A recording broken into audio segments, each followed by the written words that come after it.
Nous allons étudier les équations différentielles linéaires du second ordre à coefficient constant. On commence par la définition, le cas des équations homogènes, puis le cas avec second membre, qui implique la recherche d'une solution particulière.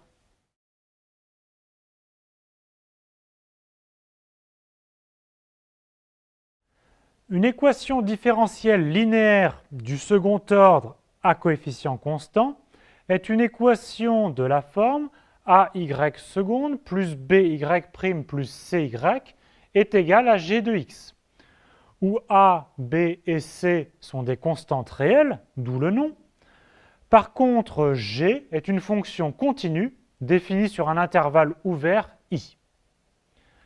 À une telle équation, on associe comme d'habitude une autre équation différentielle, AY seconde plus BY' plus CY égale 0, appelée l'équation homogène associée à la précédente. La structure des solutions de l'équation homogène est très simple. Théorème. L'ensemble des solutions de l'équation homogène est un R espace vectoriel de dimension 2. Nous admettons ce résultat. Nous avions vu que pour les équations différentielles linéaires d'ordre 1, les solutions formaient un espace vectoriel de dimension 1. Ici, pour l'ordre 2, c'est un espace vectoriel de dimension 2.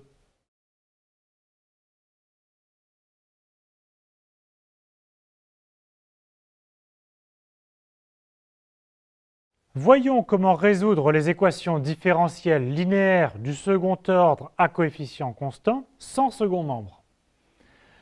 À l'équation différentielle AY seconde plus BY' plus CY égale 0, on associe l'équation caractéristique AR carré plus BR plus C égale 0. On note comme d'habitude delta qui est égal à b carré moins 4ac, le discriminant. Nous allons expliciter les solutions de l'équation différentielle à l'aide des solutions de l'équation caractéristique, et donc en fonction du discriminant. Tout d'abord, si delta est strictement positif, alors on sait que l'équation caractéristique possède deux racines réelles distinctes que l'on note R1 et R2.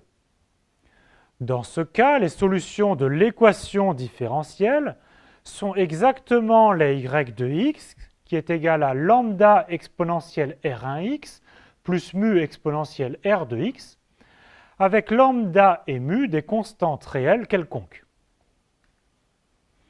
Dans le cas où delta est nul, l'équation caractéristique possède une racine double que l'on note R0, et les solutions de l'équation différentielle sont les y de x qui est égal à lambda plus mu de x, facteur de exponentielle R0 de x, avec lambda et mu par courant R. Enfin, si delta est strictement négatif, l'équation caractéristique possède deux racines complexes et conjuguées, que j'écris R1 égale à alpha plus I bêta, et R2 égale à alpha moins I bêta.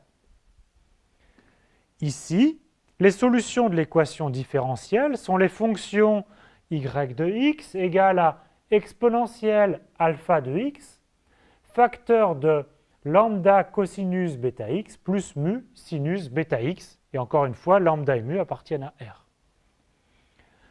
Reprenons. Si delta est strictement positif, les solutions sont les lambda exponentielle R1x plus mu exponentielle R de x, avec R1 et R2, les deux racines réelles. Si delta est nul, les solutions sont les lambda plus mu x facteur de exponentielle R0x, où R0 est la racine double. Et si delta est négatif, les solutions sont les exponentielles alpha x, où alpha est la partie réelle des racines, facteur de lambda cosinus bêta x plus mu sinus bêta x, et où bêta est la partie imaginaire. Dans tous les cas, c'est une famille avec deux paramètres, lambda et mu sont des réels quelconques.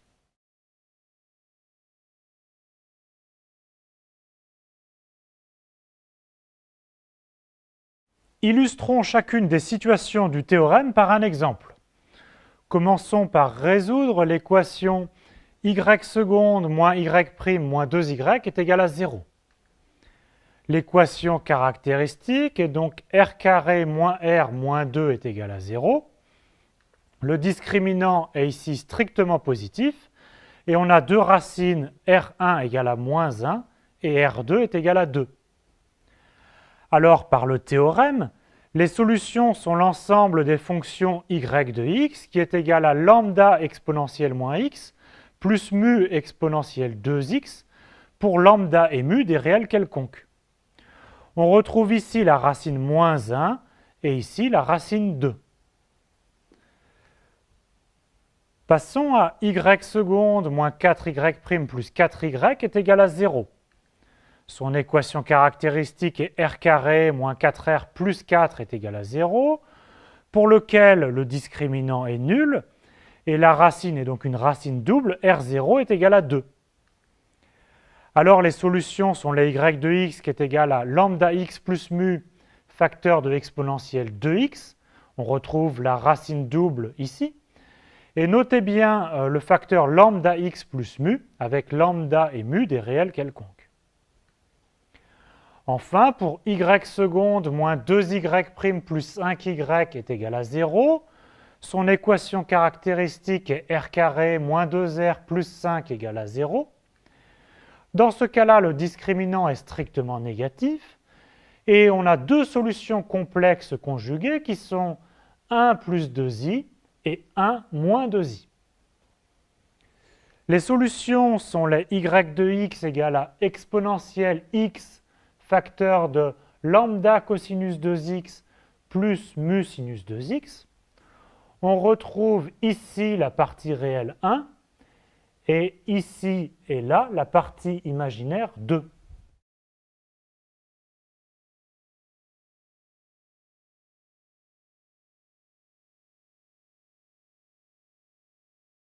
Avant de prouver une partie du théorème, justifions le lien entre l'équation différentielle et l'équation caractéristique. On va chercher une solution de cette équation sous la forme y de x est égal à exponentielle de r fois x, où r est un nombre complexe à déterminer. Donc que y soit solution de l'équation différentielle, c'est dire que ay seconde plus by' plus cy est égal à 0, ce qui donne avec notre forme cherchée ar carré plus br plus c fois exponentielle rx est égal à 0. Mais comme l'exponentielle ne s'annule jamais, on a ar carré plus br plus c qui est égal à 0. Ainsi, R est solution de l'équation caractéristique si et seulement si y est égal à exponentielle Rx est solution de l'équation différentielle. Cela justifie l'utilisation de l'équation caractéristique. Pour prouver le théorème, il nous faut prouver qu'il n'y a pas d'autre solution possible. On va le faire dans le cas delta strictement positif.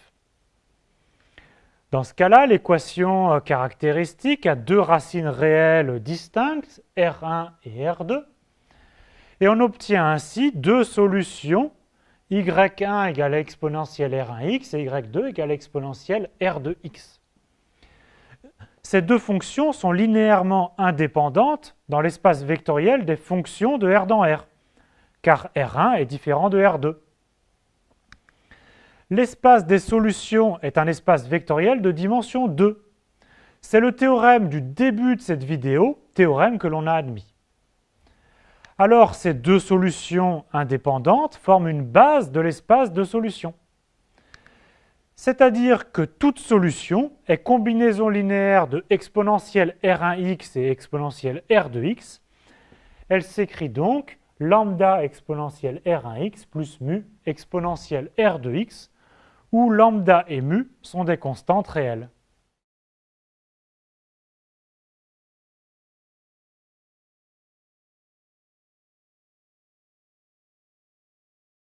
Nous passons au cas général d'une équation différentielle linéaire d'ordre 2 à coefficient constant, mais avec un second membre g, qui est une fonction continue sur un intervalle ouvert i. Donc a y seconde plus b y prime plus c y est égal à g de x. Pour ce type d'équation, nous admettons le théorème de Cauchy-Lipschitz, qui s'énonce ainsi. Pour chaque x0 de l'intervalle i, et pour chaque couple y0, y1 de r carré, l'équation ici admet une unique solution y de x satisfaisant aux deux conditions initiales. Y de x0 est égal à y0 et y' de x0 est égal à y1. Notez bien que c'est le même x0 dans les deux conditions. Dans la pratique, pour résoudre une équation différentielle linéaire avec second membre, avec ou sans condition initiale, on cherche d'abord les solutions de l'équation homogène, puis une solution particulière de l'équation avec second membre, et on applique le principe de superposition. Proposition: les solutions générales de l'équation E s'obtiennent en ajoutant les solutions générales de l'équation homogène E0 à une solution particulière de E. Il reste donc à déterminer une solution particulière.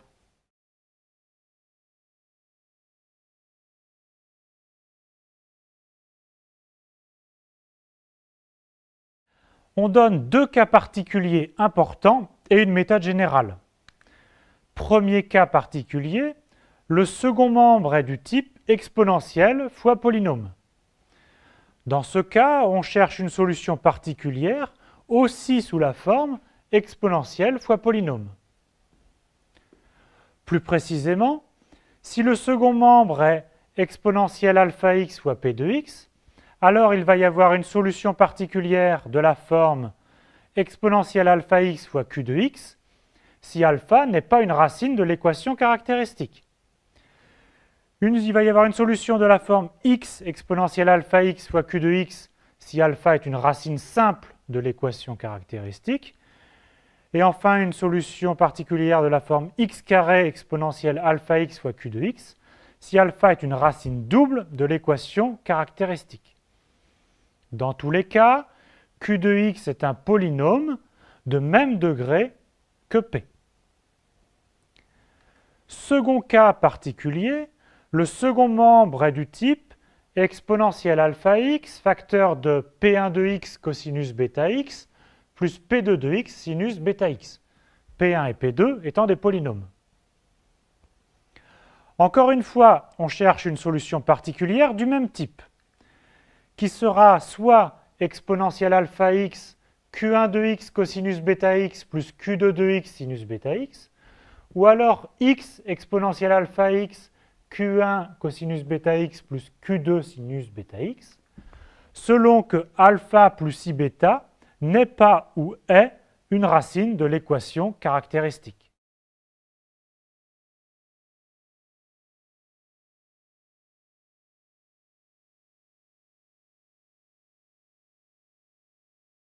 Voyons un exemple. Commençons par résoudre l'équation différentielle E0 qui est y seconde moins 5y' plus 6y est égal à 0. Son équation caractéristique est r carré moins 5r plus 6 égale à 0.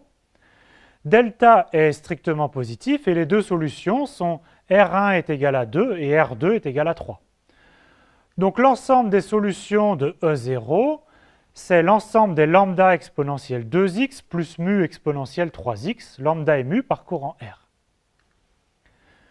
Voici maintenant une équation avec second membre, l'équation E, qui est y seconde moins 5y' plus 6y est égal à 4x exponentielle x.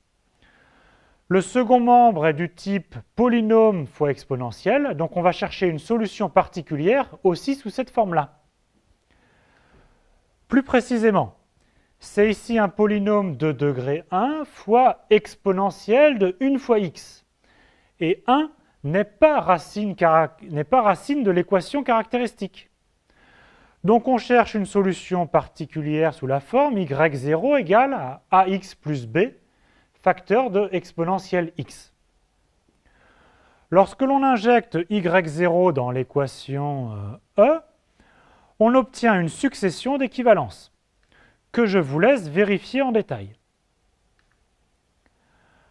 On obtient une unique solution, y0 de x est égal à 2x plus 3 facteur d'exponentielle x. Et maintenant, on ajoute à la solution particulière les solutions de l'équation homogène pour obtenir toutes les solutions. Enfin, on nous demande de trouver la solution vérifiant les conditions initiales. y0 est égal à 1 et y' de 0 est égal à 0. Par le théorème de Cauchy-Lipschitz, on sait qu'une telle solution existe et est unique. Calculons-la. On part d'une solution générale, et y0 est égal à 1, et donc équivalent à 3 plus lambda plus mu est égal à 1. y' de 0 est égal à 0 est équivalent à ce que 5 plus 2 lambda plus 3 mu soit égal à 0. Et il n'y a qu'une seule possibilité, lambda égale moins 1, mu égale moins 1. C'est-à-dire que la fonction cherchée est y de x est égal à 2x plus 3 facteur d'exponentielle x, moins exponentielle moins 2x, moins exponentielle 3x.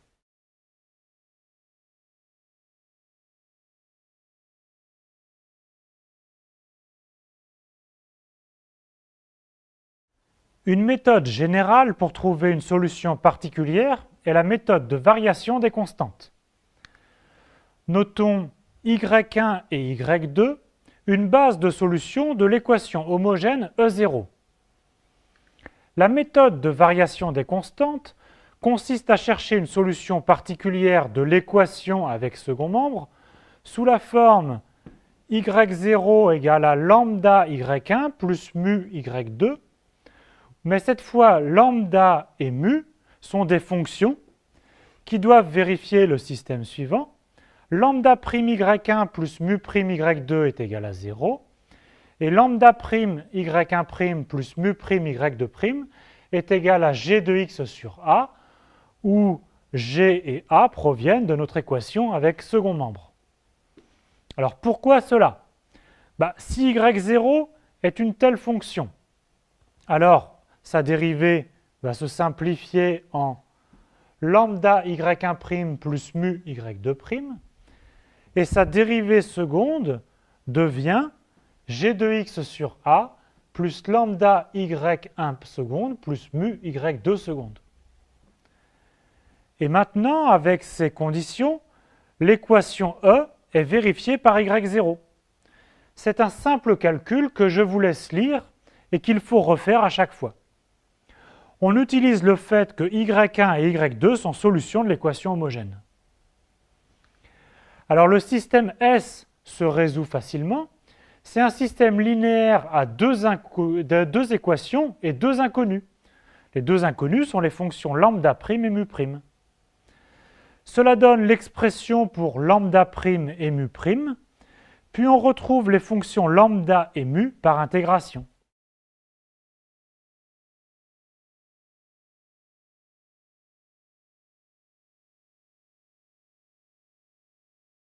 On termine par la résolution de l'équation y seconde plus y est égal à 1 sur cosinus x sur l'intervalle ouvert moins pi sur 2 plus pi sur 2.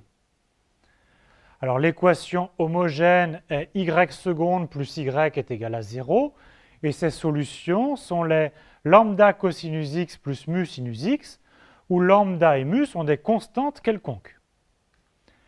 Par la méthode de variation des constantes, on cherche une solution particulière donc de l'équation avec second membre sous la forme y0 qui est lambda de x fois cosinus x plus mu de x fois sinus x, où cette fois lambda et mu sont des fonctions à déterminer.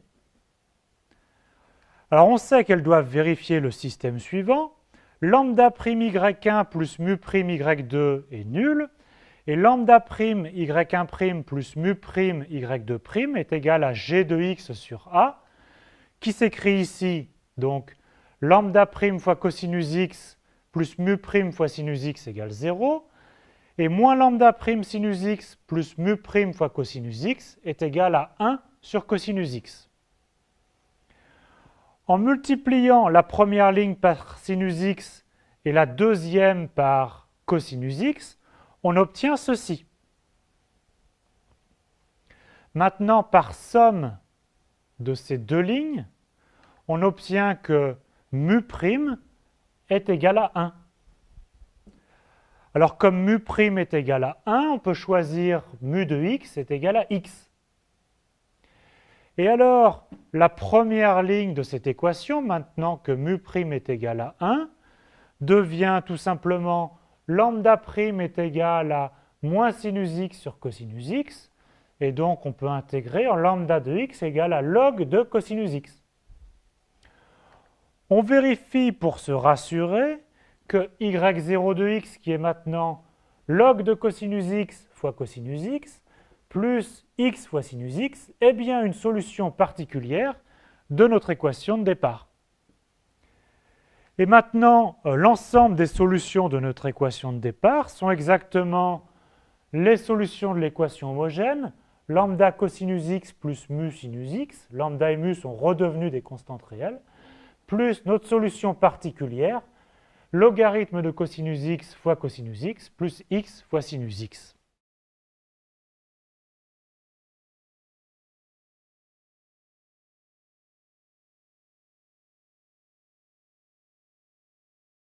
À votre tour de résoudre ces équations linéaires du second ordre à coefficient constant.